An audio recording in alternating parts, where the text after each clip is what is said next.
যেটি আমরা প্রথমেই বলছিলাম যে 2022 সালের একটা রিপোর্ট কিন্তু বলছে যে 1 বছরের কম বয়সী শিশু অর্থাৎ যাদেরকে আমরা নবজাতক বলছি, সেই নবজাতকরা কিন্তু দেখা যাচ্ছে যে হাজারে 25 জন মৃত্যুবরণ করছে। তো এই সংখ্যাটা কিন্তু দিন দিন বৃদ্ধি পাচ্ছে। এই বৃদ্ধি পাওয়ার কারণটা আসলে কি? ধন্যবাদ একটা সুন্দর প্রশ্ন করার জন্য। যে আসলে না, আমরা নবজাতক অর্থাৎ যাদেরকে নিয়ে আসলে আমরা সবাই জন্মের পরে কথায় বলে যে একজন নবজাতক যদি কান্না করে সবাই হাসে, আর নবজাতক যদি কান্না না করে সবাই কাঁদে। তাহলে আমরা এই কান্নার শব্দটা সবার কাছ থেকে শুনতে চাই না, আমরা নবজাতকের কাছ থেকে শুনতে চাই। কারণ নবজাতক জন্মের পরপর কান্না করার উদ্দেশ্য হলে সে সুস্থ সবলভাবে আমাদের কাছে এসেছে পৃথিবীতে।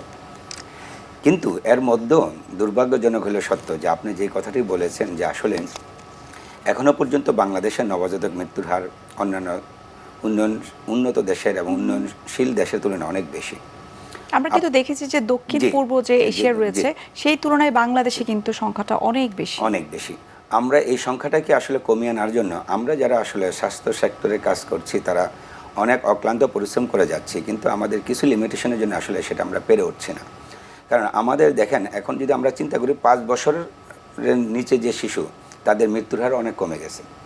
একটা সময় সেটা ছিল প্রায় 45-46, এখন সেটা নেমে আসছে 30-এ, তারও নিচে।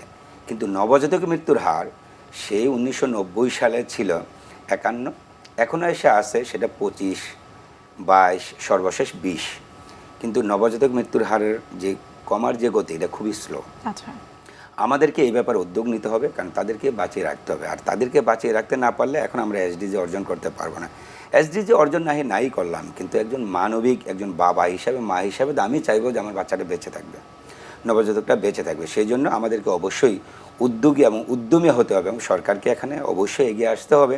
এখনও পর্যন্ত আমাদের নবজাতকদের জন্য যে প্রোগ্রামগুলো নেওয়া আছে এই প্রোগ্রামগুলোকেই যদি আমরা আগামী 4-5 বছর স্ট্রেনদেন করতে পারি, ভালোভাবে যদি এগুলোকে এগিয়ে নিয়ে যেতে পারি, আমরা আমাদের কাঙ্ক্ষিত লক্ষ্যে অর্থাৎ প্রতি হাজার আমরা যে 12 জন নবজাতক মৃত্যু বা তার নিচে নেমে নিয়ে আসবো এই 2030 সালের মধ্যে, সেটা এখনও সম্ভব। এখনো অসম্ভব না, কিন্তু সেই ক্ষেত্রে আমাদের প্রকৃতি চেঞ্জ করতে হবে, গতি বাড়াইতে হবে, গতি কিছু চেঞ্জ করতে হবে, আমাদেরকে ড্রাইভ দিতে হবে, তাইলে সম্ভব।